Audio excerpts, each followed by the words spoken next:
Hello, welcome to Madrona's Pulse Teachings. It is very possible that you are seeing me 3 times in 1 week because I'm trying something new. I thought that I would start trying to do a week ahead kind of astro forecast every Monday.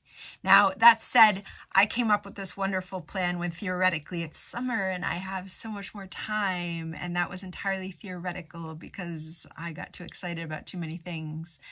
Let's say that was Jupiter coming into Gemini when Mercury was still in Gemini, but they're all nourishing, so I'm sticking with them. But that said, doing this feels nourishing as well, especially if it's supporting folks out there. So you can look forward to an astro forecast every Monday. Otherwise, I usually upload 1 or 2 videos on the weekend, and that's usually about the transits that are going on, always working with the moon, the new moon and the full moon, and then also touching in with the bigger transits that are going on.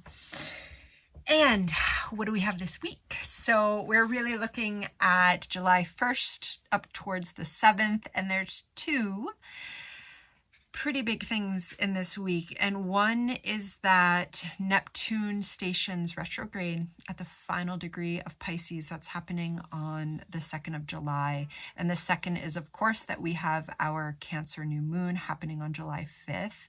Now, this is also coming just after Saturn has stationed retrograde in Pisces. So we are talking about a yin week. In the Cancer new moon video that I put up, I was really emphasizing that it was a yin moment, but I think we should go ahead and claim a yin week. Neptune stationing retrograde on the 2nd is a moment when gears could not totally be working as we feel they should, especially if we're trying to be very productive with our very thinking minds. It's a lot of energy. It's a major shift. You've most likely been feeling it. You could also be feeling tired. You could be feeling like you have to rest more. That's the yin week. It's also absolutely possible that grief can surge during this. We are talking about the final degree of the zodiac. We are talking about the final degree of the zodiac that is Pisces, that is divine source, that is all that is also the collective ocean, the collective unconscious and the ocean. It is the depth of all that is, and that includes dark, murky places and mystical transcendence.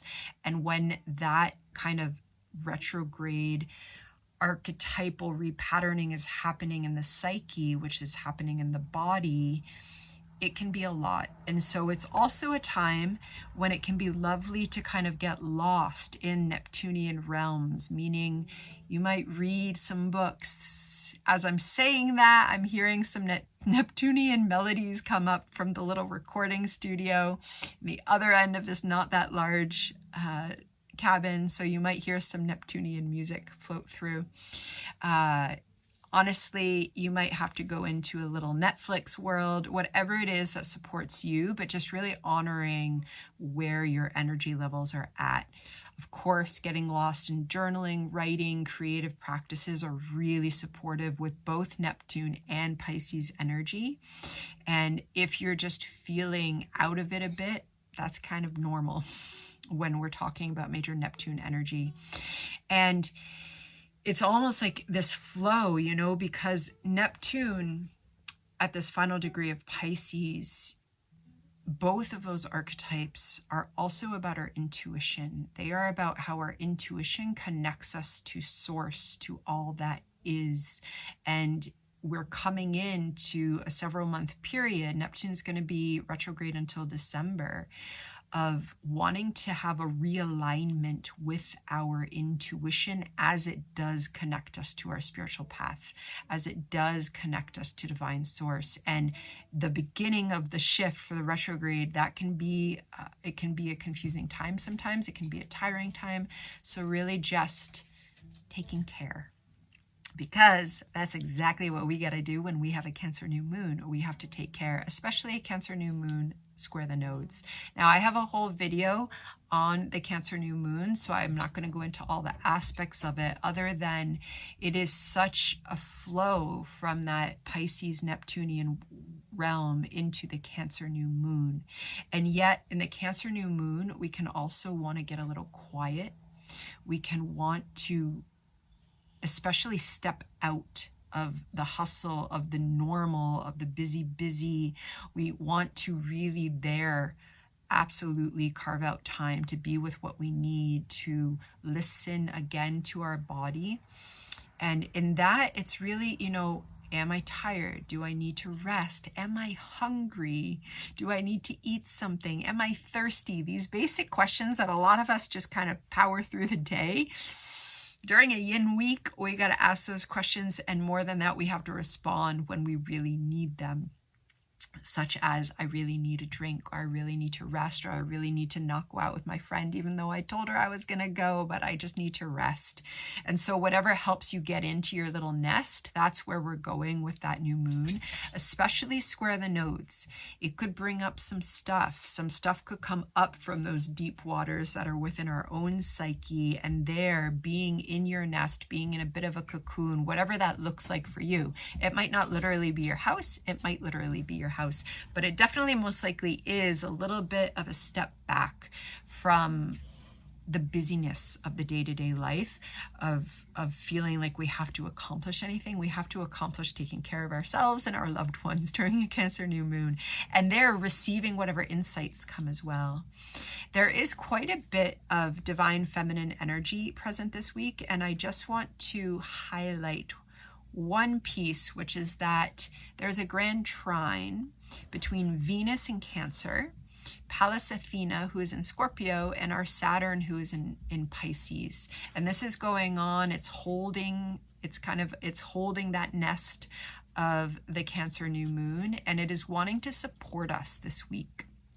And it's taking us through, and what do you know? It's more water energy.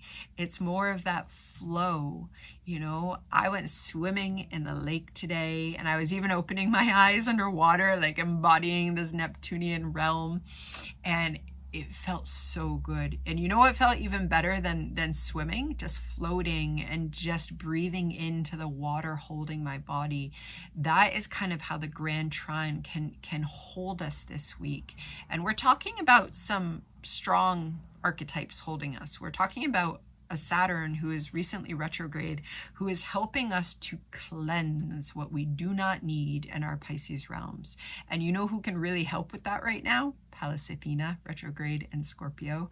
She, in the Pisces realms, even with Saturn, we can kind of be like, I don't want to let that go. I know that source is telling me. I know that universe is saying I have to. I know that this keeps showing up, but those attachments are there.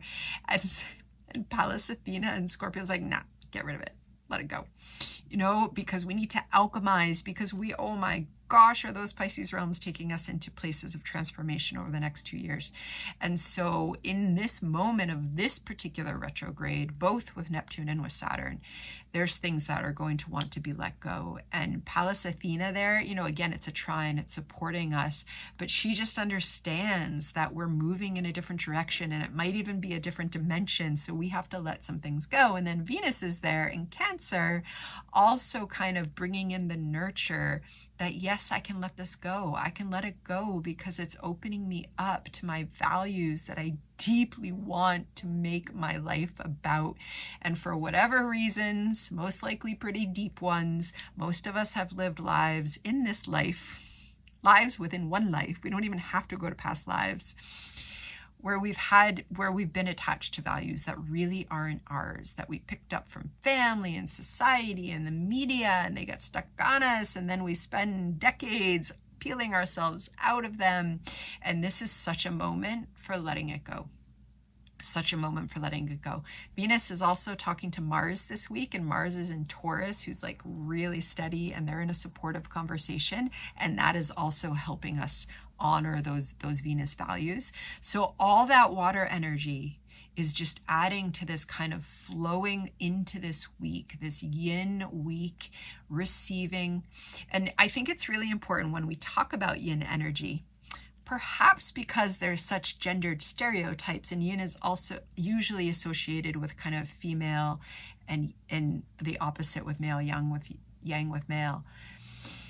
Yin energy is incredibly strong.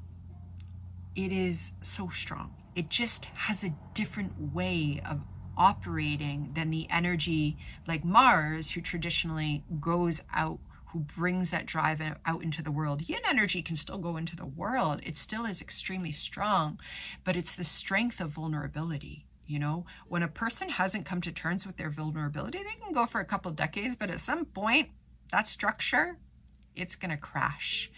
Whereas those who do the inner work, those of us who are on these evolutionary astrology, spirituality paths know that that inner work takes such strong guts and sweat, and coming into a place of authentic yin energy is hard. You know, folks who have never done yin yoga, who have been like quite athletic or quite, you know, doing the vinyasa, ashtanga yoga practices, then they come into a yin practice and they have to hold a pose for 3 to 5 minutes. And it is like, what's happening? And it can feel excruciating, not just from the physical sensations, but from resting and pausing. Sometimes it's much easier to keep going. So it's really important.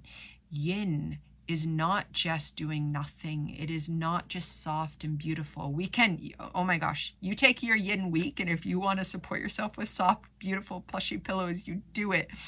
But just recognizing that when we're nesting, things are happening. When we're sleeping, and a lot of folks have been talking about dreams as Saturn stationed retrograde just before this week, and now Neptune, ruler of dreams, in Pisces at the final degree.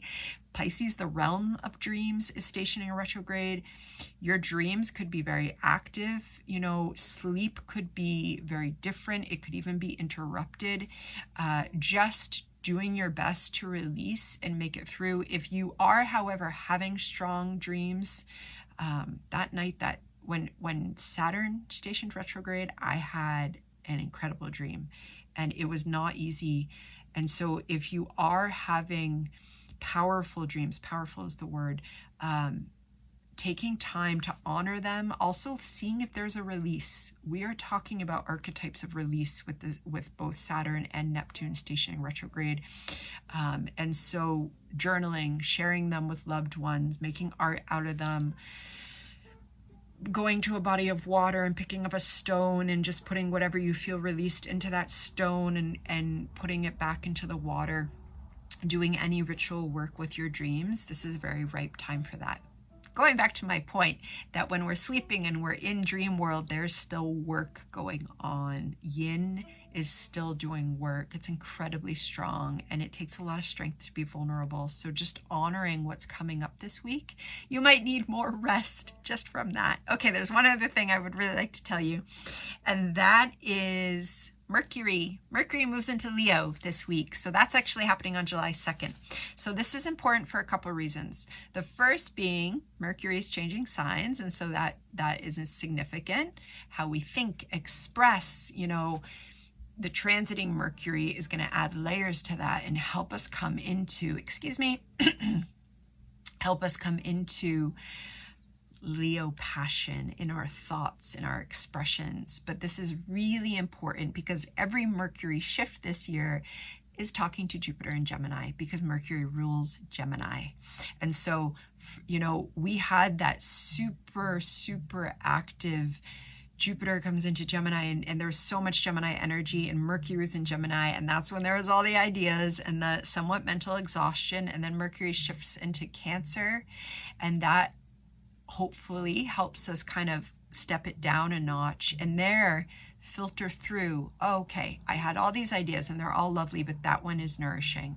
That one is too stressful. This one feeds what I need to feed. And now that Mercury energy shifts again. So every time that Mercury shifts, we access Jupiter and Gemini through a different lens, and it anchors us a different way. And now go ahead and bring some courageous joy and passion to your ideas, whether it is working on a project or designing your dream life or business or whatever the idea is, or just the way that you're showing up in relationship and now you want to express yourself with a little bit more courageous love. We're doing it. And so just knowing that, checking in with Jupiter and some of that kind of expansiveness wherever you have Jupiter transiting wherever you have Gemini, the early degrees of Gemini in your chart. Leo, Mercury wants to bring some expansive lion roar to those ideas. And also, after our new moon, on July 6th, Mercury in Leo is going to be conjunct Vesta. Vesta, sweet, sweet Vesta, is the goddess of the sacred hearth, the sacred fire. She has sacred sexuality. I love Vesta energy. Vesta in Leo is healing. It is so healing. It is especially healing in that kind of womb area. It doesn't matter about gender. We've all got the area, our second chakra, base chakra, and we can bring healing there. And it's creativity. It's stoking our creativity. It's the way that creativity connects to a sacred sexuality that is just between us and the goddess, and no one else touches it. And we get to express from those creative flames with Mercury conjunct after the new moon. So there it's really important to honor if it is there could be a bit of a breakdown. Like, we are going into a yin nest with this, whether that's metaphorical or internal, or we're crafting that space to support us going in, but we're going into another realm. We're going into a liminal realm. And as we emerge from that, as the moon carries forth, then we get this kind of opportunity for courageous, loving expression that's coming out of our creative center. And so just looking forward to that, maybe, or honoring that, or inviting it with some journaling or art making, however you want to access that, on the 6th towards the 7th. And that takes us through our upcoming week. So hopefully that's supportive. There's little bits in there that you can work with, and I will see you when I see you, and be well.